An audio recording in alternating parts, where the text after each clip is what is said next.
Hello everyone. सो आज के lecture में हम देखने वाले हैं आप सभी का सबसे कॉमन डाउट, जिसके बारे में आप कमेंट सेक्शन में भी बहुत सारा कमेंट कर चुके हो, साथ ही साथ मुझे इंस्टा पर भर भर के मैसेज कर चुके हो, जो कि है समास। कौन सा टॉपिक? आप सभी का सबसे बड़ा डाउट, समास। समास होता क्या है, ये डाउट आप सभी का बहुत बड़ा डाउट है।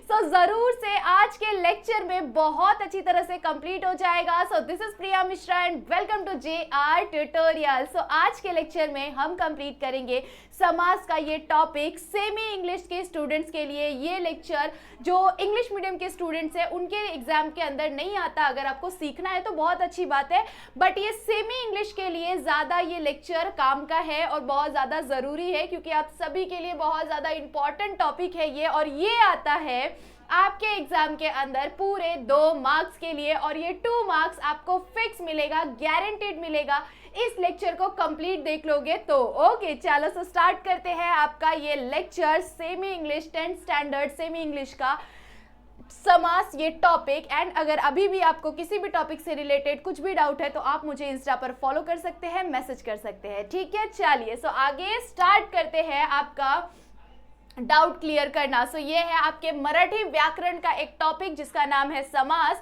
और समास का मीनिंग होता क्या है? समास का मीनिंग होता है जोड़ शब्द, जुड़े हुए शब्द। जुड़े हुए शब्द मतलब कि ऐसे शब्द जैसे भाव आणि बहीण, ठीक है, भाव बहीण। भाव बहीण को हम क्या कर सकते हैं? भाव आणि बहीण, भाव व बहीण, है ना। जैसे हम हिंदी के अंदर क्या यूज करते हैं, किसी भी 2 शब्द जो जुड़े हुए 2 शब्द होते हैं, जैसे पशु पक्षी, है ना, भाई बहन, पशु पक्षी, है ना, ऐसे शब्द जो जुड़े हुए होते हैं, ऐसे शब्द को अलग करने के लिए हम क्या करते हैं, उसके बीच में क्या डालते हैं? तथा डालते हैं, और डालते हैं, है ना। तो ऐसी चीजों को डालते हैं। तो उसी तरह से हम क्या करेंगे, सेमी इंग्लिश मतलब कि आपके मराठी के, सॉरी सेमी इंग्लिश बोल दिया मैंने, मराठी के सब्जेक्ट के अंदर हम क्या करते हैं, मराठी के इस शब्द को हटाने के लिए, इस शब्द को, जैसे जुड़े हुए 2 शब्द है जैसे भाई बहन, ठीक है, भाव बहीण, उसके बाद पशु पक्षी, ठीक है, खरे खोटे, ऐसे शब्द क्या है, ये 2 अलग अलग शब्द है, वो एक दूसरे के साथ जुड़े हुए। ऐसे शब्द को हमें क्या करना है? तोड़ना है, उनका विग्रह करना है, एंड हमें पहचानना है कि ये कौन सा समास हो सकता है, ठीक है। आपको समास को आइडेंटिफाई करने के लिए भी क्वेश्चन आ सकता है। साथ ही साथ आपको ऐसा भी आ सकता है कि यहाँ पर आपको समास के नेम दिए हुए हैं, यहाँ पर आपको समास दिया हुआ है, एंड आपको बोलेंगे कि आपको क्या करना है, उसे मैच करना है, ठीक है। या फिर आप लोग को ऐसा भी आ सकता है कि इसका विग्रह करो, ठीक है। विग्रह कैसे करते हैं वो भी मैं आप लोगों को सिखाने वाली हूँ, ठीक है। चलो, सो समास का मतलब क्या होता है? जुड़े हुए शब्द, जोड़ शब्द तैयार करणे म्हणजे समास होय, ठीक है। समास का मतलब क्या होता है? जोड़ शब्द तैयार करने, ठीक है। अब यहाँ पर है कुछ समास के प्रकार, समासाचे प्रकार, समास के कुछ प्रकार। समास के होते हैं 4 प्रकार। अब इसके अंदर आप ऐसा सोचोगे कि आज के लेक्चर में आप लोगों को बहुत डीपली पढ़ाऊंगी। समास ये जो टॉपिक है बहुत लेंदी, बहुत डीपर टॉपिक है। अगर हमने इसे आज के दिन बहुत ज्यादा डीपली पढ़ा तो कल के दिन आपको एग्जाम देने जाना है और आपको समझेगा नहीं, ठीक है। सो इसीलिए हम इसे शॉर्ट में समझेंगे और कुछ की पॉइंट्स को आपको लर्न करना है। उन्हीं की पॉइंट्स को आपने लर्न कर लिया तो बहुत बढ़िया तरीके से आपका क्लियर हो जाएगा ये टॉपिक, ठीक है। चलो स्टार्ट करते हैं समास के टॉपिक के बारे में। समास के कितने टॉपिक्स है बच्चों, सॉरी, समास के कितने प्रकार है बच्चों? 1 2 3 4। कितने प्रकार है बच्चों? 4 टाइप्स है। समास के कितने प्रकार है? 4 प्रकार है। सबसे पहला है अव्ययभावी समास, ठीक है। सबसे पहला क्या है? अव्ययभावी समास, ठीक है। नेक्स्ट इज तत्पुरुष समास, तत्पुरुष समास। उसके बाद है नेक्स्ट द्वंद्व समास। कौन सा समास? द्वंद्व समास एंड बहुव्रीहि समास। तो ये कुछ 4 प्रकार है। चारों प्रकार को एक साथ में सीखेंगे, बस आपको रेडी रहना है। सो ये रहा आपके लिए, आपके सामने प्रेजेंट है आपका स्लाइड, और आपको अगर स्क्रीनशॉट चाहिए तो फटाफट से स्क्रीनशॉट ले लो, ताकि आपको बाद में जाकर कंफ्यूजन क्रिएट ना हो, लर्न करने में दिक्कत ना आ जाए, ठीक है। चलो स्टार्ट करते हैं सबसे पहले अव्ययभावी समास के साथ में। अव्ययभावी समास क्या होता है बच्चों? जहां पर प्रथम पद मतलब कि सबसे पहला वाला जो शब्द होगा, स्टार्टिंग का जो पद होगा, स्टार्टिंग का जो शब्द होगा वो क्या होगा? इंपॉर्टेंट होगा, ठीक है। प्रथम पद क्या होगा? इंपॉर्टेंट होगा। और द्वितीय पद क्या होगा? उस पर डिपेंडेंट मतलब सिंपल होगा, ठीक है। कुछ बहुत ज्यादा वो इंपॉर्टेंट नहीं होगा, ठीक है। सो प्रथम पद पद जब भी आपको महत्व का दिखे, प्रथम पद जब भी आपको महत्व का दिखे, इंपॉर्टेंट दिखे, तो आप क्या समझेंगे, कौन सा समास है ये? साथ में बोलो, कौन सा समास है ये? अव्ययभावी समास। कौन सा समास? अव्ययभावी समास। ठीक है, अब यहाँ पर इसको पहचानने के लिए आपको कुछ की पॉइंट्स मैंने दिए हुए हैं, इन की पॉइंट्स को आपको थोड़ा सा ध्यान में रखना पड़ेगा। ठीक है, सिंपल है। क्या है यहाँ पर आपको क्या बोला हुआ है? मैं जरा कलर चेंज कर लेती हूँ। यहाँ पर आपको क्या बोला हुआ है बच्चों? आ, प्रति, यथा, अ, ये कुछ शब्द अगर आपको शुरुआत में दिख जाएंगे, किसी भी शब्द के शुरुआत में दिख जाएगा, स्टार्टिंग में अगर आप लोगों को ऐसा शब्द दिख जाएगा जहां पर ये लगा हुआ हो, कौन से शब्द लगा होगा? प्रथम पद में। ठीक है, प्रथम पद महत्वाचे, यहाँ पर आपको प्रथम पद के अंदर आ, प्रति, यथा, अ ऐसे शब्द अगर दिख जाएंगे तो आप क्या समझेंगे कि ये क्या है? ये कौन सा समास है? ये अव्ययभावी समास है। ठीक है, अव्ययभावी समास है। ठीक है, अब यहाँ पर आप लोगों को एक उदाहरण के हेल्प से देखते हैं, कुछ एग्जांपल्स की हेल्प से देखते हैं। जैसे आजन्म। आजन्म का मतलब क्या होता है? जन्मापासून। क्या होता है उसका मतलब? जन्मापासून, मतलब जन्म से ही। आजन्म, ये इंसान ने आजन्म अपना आज जन्म इसने ये चीजों को किया हुआ है। ठीक है, तो अब हम लोग क्या बोलेंगे यहाँ पर? वो जन्म से ही उस चीज को कर रहा है। ठीक है, इस काम को कर रहा है। ठीक है, लोगों की भलाई कर रहा है। ठीक है, जन्म से ही उसने ये लोगों की भलाई करना शुरू कर दिया था। ठीक है, तो ऐसे में हम लोग क्या यूज करते हैं? जन्मापासून यूज करते हैं। ठीक है, ऐसे हम लोग आजन्म का विग्रह क्या हो गया? जन्मापासून। आजन्म का विग्रह कैसे हो गया? जन्मापासून। ठीक है, तो इस तरह से आप क्या समझेंगे कि ये कौन सा समास है? अव्ययभावी समास है। ठीक है, अव्ययभाव समास है। ठीक है, नेक्स्ट इज दररोज। दररोज, दररोज मतलब प्रत्येक दिवसी। क्या है? प्रत्येक दिवसी। ठीक है, दररोज का मतलब क्या होता है? प्रत्येक दिवसी। ठीक है, अब इसी के साथ साथ आपको प्रत्येक क्षण आ सकता है, प्रत्येक दिवस आ सकता है। ठीक है, सो यहाँ पर आप लोग कैसे करेंगे? विग्रह करेंगे, प्रत्येक क्षण आएगा तो प्रत्येक ही क्षण। ठीक है, आप क्या करेंगे? प्रत्येक ही क्षण। ठीक है, प्रतिक्षण, प्रतिक्षण ऐसा आ गया तो क्या करेंगे आप उसे? प्रत्येक क्षण, है ना। सो इस तरह से आप क्या कर सकते हैं? विग्रह कर सकते हैं समास का। ठीक है, आई होप सो आपको समझ में आ रहा होगा। ठीक है, जितना हो सके उतना ज्यादा इजी वे में मैंने आप लोग को सिखाने का ट्राई किया है, जिसकी वजह से आपको ये चीजें लर्न हो जाए। ठीक है, आगे देख लेते हैं नेक्स्ट एग्जांपल। हमारा प्रकार, नेक्स्ट प्रकार कौन सा है बच्चों? तत्पुरुष समास। तत्पुरुष समास कौन सा समास है? सेकेंड टाइप ऑफ समास। ठीक है, अब इसके अंदर क्या रहेगा? इसके अंदर रहेगा द्वितीय पद महत्वाचे। दूसरा पद जो होगा इसके अंदर वो क्या होगा? महत्वपूर्ण होगा। ठीक है, उस शब्द के लिए दूसरा शब्द क्या होगा?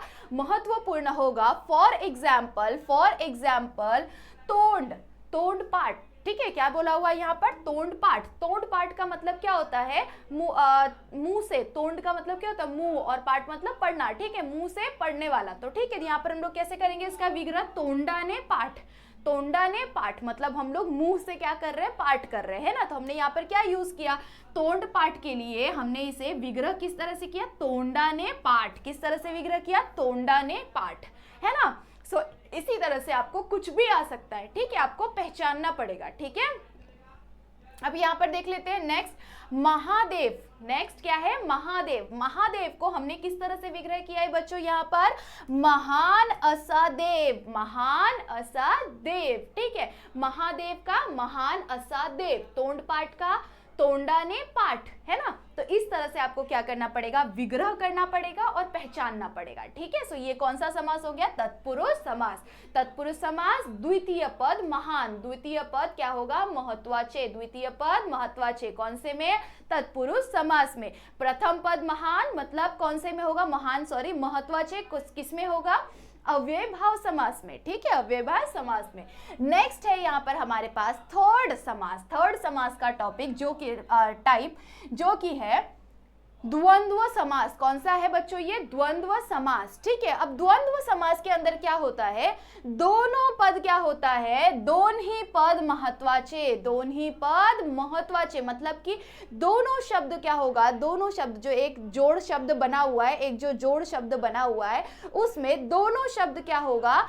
इंडिविजुअल इंपॉर्टेंट होगा। दोनों शब्द महान होगा। जैसे यहाँ पर एग्जाम्पल दिया हुआ है आपको बहिण भाव, ठीक है, बहिण भाव। अब बहिण और भाव दोनों इंडिविजुअली स्ट्रांग है ना, दोनों इंडिविजुअली क्या है, इंडिपेंडेंट है। अगर बहिण लिखेंगे तो भी राइट होगा, भाव लिखेंगे तो भी राइट होगा, है ना। सो यहाँ पर क्या हो रहा है, बहिण भाव, इसका हम लोग विग्रह कैसे करेंगे, इसे हम लोग डिवाइड किस तरह से करेंगे बच्चों, किव्वा व आणि, किव्वा व आणि ऐसे शब्दों का इस्तेमाल करके हम क्या करेंगे, इसका विग्रह करेंगे, इसे हम लोग सेपरेट करेंगे, ठीक है। अभी जैसे यहाँ पर बहिण भाव, ठीक है, बहिण भाव दिया हुआ है, इसे हम लोग क्या करेंगे, बहिण व भाव, बहिण व भाव, इसे हम लोग कैसे समझते हैं, बहिण व भाव, बहिण व भाव, ठीक है। नेक्स्ट यहाँ पर दिया हुआ है खरे खोटे, खरे खोटे, खरे मतलब सही, खोटे मतलब झूठा, ठीक है। सो उसे हम लोग कैसे विग्रह करेंगे, खरे आणि खडे किंवा खोटे, खडे किंवा खोटे, ठीक है। उसके बाद नेक्स्ट है यहाँ पर पशु पक्षी, पशु पक्षी, पशु पक्षी को कैसे करेंगे विग्रह, पशु आणि पक्षी, पशु आणि पक्षी, ठीक है। इस तरह से आप क्या कर सकते हैं, समास का विग्रह कर सकते हैं, ठीक है। और आपको समझने के लिए आपको याद रखना पड़ेगा कि ऐसे शब्द जिसके अंदर दोनों ही शब्द क्या है, इंडिपेंडेंट, दोनों शब्द क्या है, महत्व के हैं, जहां पर दोनों शब्द महत्व के होंगे, ऐसे में हमें क्या समझना है कि ये कौन सा समास हो सकता है, ये द्वंद्व समास हो सकता है। कौन सा समास, द्वंद्व समास, ठीक है। याद रखना है आपको, प्रथम पद महान मतलब कि अव्ययभाव समास, ठीक है, जिसके अंदर आ हो जाता है, यद, यथा, प्रति, ऐसे शब्द लगे रहेंगे स्टार्टिंग के अंदर, तो वो कौन सा समास हो गया, अव्ययभावी समास हो गया। ऐसे शब्द जिसके अंदर दूसरा शब्द महत्व का होगा, इंपॉर्टेंट होगा, उसे हम लोग क्या समझेंगे, कौन सा समास है, तत्पुरुष समास है, ठीक है, जिसमें दूसरा पद महत्व का होगा। उसके अंदर क्या, कैसे हम आइडेंटिफाई करेंगे, जैसे कि दो शब्द को जोड़ के दिया हुआ है, ठीक है, दोनों शब्द में से जो सेकेंड वाला शब्द है वो क्या है, इंपॉर्टेंट है, क्या है, सेकेंड वाला शब्द इंपॉर्टेंट है फर्स्ट वाले शब्द के लिए भी, ठीक है। जैसे यहाँ पर महादेव, ठीक है, महा ऐसे हम लोग नहीं बोल सकते, महादेव, देव, देव भी हमने लगा दिया तो क्या हो गया, ये एक मीनिंगफुल बन गया है ना, मीनिंगफुल वर्ड बन गया, तो महान असा देव, ठीक है, महान असा देव, तोंडपासून मतलब तोंडा ने, सॉरी तोंडपाठ मतलब कि तोंडा ने पाठ, ठीक है। इस तरह से आप लोग याद कर सकते हैं। इसके अंदर दोनों शब्द महान, दोनों शब्द को डिवाइड कैसे करेंगे, किव्वा व आणि का इस्तेमाल करके, जैसे बहिण भाव, बहिण व भाव, खरे खोटे, खरे किव्वा खोटे, पशु पक्षी, पशु आणि पक्षी, इस तरह से हम क्या करेंगे, इसका विग्रह करेंगे, ठीक है। चलो लास्ट देख लेते हैं सिंपली, आई होप सो आप सभी को समझ में आ रहा होगा, ठीक है। चलो जितना ज्यादा इजी हो सकता है उतना ज्यादा इजी वे में आपको समझाया है, ताकि आप कल एग्जाम के अंदर 2 मार्क्स को बिल्कुल भी छोड़ के मत आओ, ठीक है। चलो अब यहाँ पर नेक्स्ट आपको लास्ट क्या दिया हुआ है, बहुव्रीहि समास, ठीक है। बहुव्रीहि समास के अंदर क्या होता है, दोनों ही पद इंपॉर्टेंट नहीं होते, ठीक है, दोनों ही पद महत्व से नहीं, दोनों ही पद महत्व के नहीं होते हैं, ठीक है। उसे हम लोग क्या कहते हैं, ऐसे शब्द जिसके अंदर दोनों ही पद, दोनों जो जोड़ शब्द वाले शब्द है ना, वो दोनों में से कोई भी इंपॉर्टेंट नहीं होता है, ठीक है, हमें उससे कुछ और ही समझ में आता है, ठीक है। सो ऐसे शब्दों को हम क्या कहेंगे, ऐसे शब्दों को हम बहुव्रीहि समास कहेंगे, ठीक है। फॉर एग्जाम्पल लंबोदर, लांब आहे उदर आम से, लांब आहे उदर ज्याचे तोड, ऐसा जिसके लांब उदर है, ठीक है, उसके बारे में हमें कैसे बोला हुआ है, लंबोदर, ठीक है, लंबोदर। इसके अंदर दोनों ही पद क्या है, दोनों ही पद महत्व के नहीं है, बट यहाँ पर हमें कैसे इसको हमने डिवाइड किस तरह से किया, विग्रह किस तरह से हमने किया है, विग्रह किया है हमने, लांब आहे उदर ज्याचे तोड, ठीक है। अब नेक्स्ट एग्जाम्पल क्या दिया हुआ है, गजानन, ठीक है, गजानन, गजानन को हम किस तरह से विग्रह करेंगे, गजाचे आहे आनंद ज्याचे तो, गजाचे आहे आनंद ज्याचे तो, इस तरह से आप क्या करेंगे, बहुव्रीहि समास को समझ सकते हैं, ठीक है। मोस्ट ऑफ द टाइम ऐसे शब्द रिपीट होते हैं, बट कुछ शब्द आपको न्यू भी आ सकता है, ठीक है, आपको डिफरेंट वेज से भी आ सकता है ये क्वेश्चन। ऐसा नहीं है कि आपको सिंपल आइडेंटिफाई, सिंपली आपको एक ही बार में समझ जाएगा कि हाँ बस आपको शब्द दिया हुआ है, इसके आगे में आपको लिख देना है कि कौन सा समास है, आपको इस तरह से भी आ सकता है, बट आपको और भी डिफरेंट तरीके से आ सकता है। जस्ट सपोज कि आप लोगों को यहाँ पर समास के टाइप दिए हुए, ठीक है, समास के टाइप यहाँ पर दिए हुए हैं, यहाँ पर आपको प्लेस छोड़ा हुआ है, एंड यहाँ पर आपको क्या दिया हुआ है, कोई भी शब्द दिया हुआ है, ठीक है, और आपको क्या करना है, यहाँ पर लिखना है आपको कि ये वाला समास में से कौन सा वाला शब्द ये वाला समास को मैच करेगा, ठीक है, सेकंड वाला समास कौन से वाला शब्द सेकंड वाले समास को मैच करेगा। इस तरह से भी आ सकता है। उसके बाद आपको और भी तरीके से आ सकता है, जैसे यहाँ पर आपको शब्द दिया हुआ है, ठीक है, शब्द दिया हुआ है, जैसे हमने देखा था अभी खरे खोटे देखा था हमने, है ना,